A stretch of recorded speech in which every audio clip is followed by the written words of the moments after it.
कविता पवन, घर में रंग मत फैलाओ, अभी अभी सफाई की है, खिचड़ी में भी कलर गिर जाएगा और खिचड़ी बेकार हो जाएगी। पवन और कविता दोनों में से कोई भी नोनी चिड़िया की बात नहीं सुनता और वो ऐसे ही रंगों से खेलते रहते। नोनी चिड़िया, क्या हो रहा है? तोता अंकल, होली है। हाँ तोता अंकल, हम तो रंग लगाएंगे आपको। कविता, पवन, अभी से क्यों लगा रहे हो सबको रंग? ये बच्चे पिटाई मांग रहे हैं और मैं अपने हाथों को दुख देना नहीं चाहती। और तुम बताओ तोता भाई, कुछ काम था? नहीं नोनी चिड़िया, मैं तो हाल चाल पूछने आया था।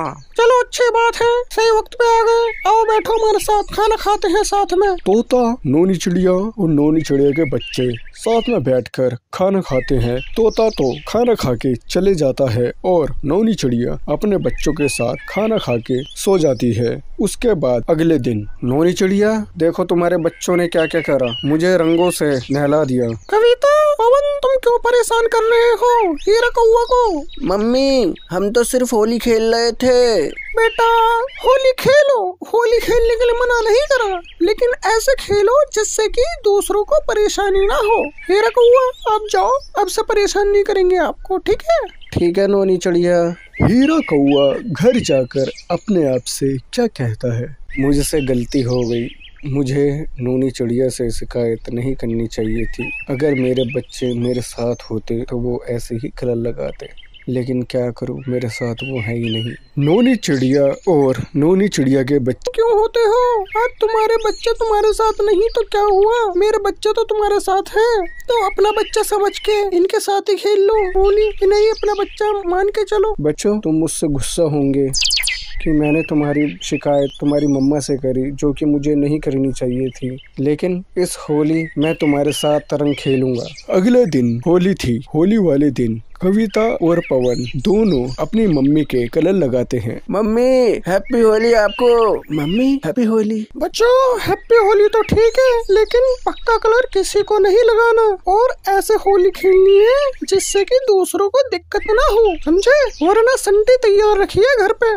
मम्मी, आप ऐसे मत डराया करो हमें, ये संटी पड़ेगी, हम ध्यान से खेलेंगे होली, ठीक है? हम जा रहे हैं, bye bye, tata, love you. Happy Holi Hira भाई। हैप्पी होली नोनी बहन। तोता, नोनी चिड़िया, कौआ हीरा और उनके बच्चे होली खेल ही रहे होते हैं, तभी उनके पास कबूतर आता है फड़फड़ाता हुआ और उसके साथ एक बच्चा होता है जो कि कौए हीरे का बेटा होता है। उसके बाद, पापा आप मिल गए। पापा, बेटा तुम कहाँ थे, मैंने तुम्हें कहाँ नहीं ढूंढा। कबूतर, मेरा बेटा तुम्हें कहाँ से मिला और तुम इतने दिनों के बाद यहाँ कैसे लेके आए? तुम तभी क्यों नहीं लाए मेरे पास? कौआ हीरा, ये मुझे बेहोश पड़ा हुआ मिला झील के पास, आज ही इसे होश आया था, तो मैंने सोचा इसे होली खेलने के लिए लेके चलूं, इसका मन अच्छा हो जाएगा। कबूतर, तुमने जिंदगी में पहली बार अच्छा काम करा है, आज तुमने मेरा बेटा मुझे वापस ला के दे दिया, कभी तुम्हें जरूरत पड़े मेरी तो बताना। हीरा कौआ को उसका बेटा मिल गया और बच्चों को नया दोस्त मिल गया और फिर सबने मिलकर एक साथ होली खेली। बच्चों, अगर आपको हमारी वीडियो अच्छे लगे तो लाइक, शेयर, कमेंट करें और सब्सक्राइब करना ना भूलें। धन्यवाद। कविता, बाहर मत जाओ, बाहर बहुत ठंड है। मम्मी, तोता और कौआ अंकल भी बाहर हैं, ठंड के मजे ले रहे हैं बाहर घूमकर, तो हम अंदर क्यों? मैं बाहर जाऊं? बेटा ध्यान से बाहर जाओ, लेकिन गर्म कपड़े पहन के, ठीक है? ठीक है मम्मी। कविता बेटे, तुम्हारी मम्मी कहाँ है? वो तो घर में है, ठंड की वजह से बाहर नहीं आ रही। अच्छा बेटा, आप तो पहन लो कुछ गर्म कपड़े। मुझे ठंड नहीं लग रही अंकल, एक बात बोलूं, क्या मैं आपके साथ रोज आ जाया करूं बाहर घूमने? कविता रोज तोता और हीरा कौआ के साथ बाहर घूमने आ जाती। ठंड बहुत ज्यादा थी।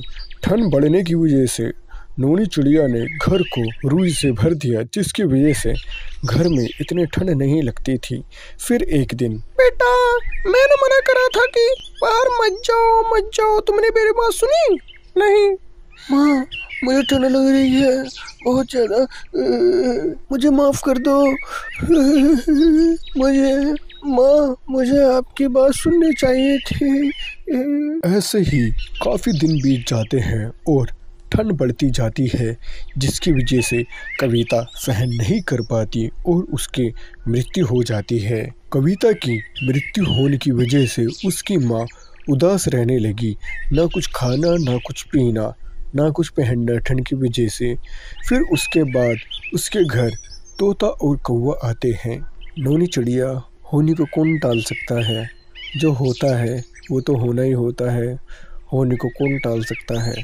तुम उदास ना हो, तुम ऐसा करो कुछ खा लो।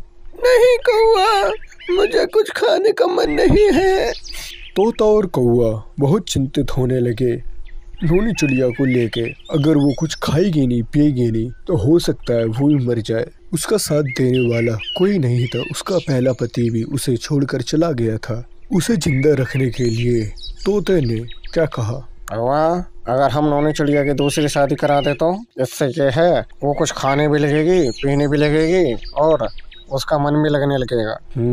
इससे उसका दुख भी मिटेगा और वो खुश भी रहने लगेगी। सही कह रहे हो तोता। कौवा, तुम्हारा एक भाई था ना जिसके लिए तुम रिश्ता देख रहे थे, तो तुम ऐसा करो ना, उसका ब्याह नोनी चिड़िया के साथ करा दो ना। हाँ तोता, सही कह रहे हो, मैं बात करता हूँ अपने भाई से। तोता और कौवा दोनों, बिरजू जो कौवा का भाई था उससे बात करते हैं शादी की नोनी चिड़िया को लेकर।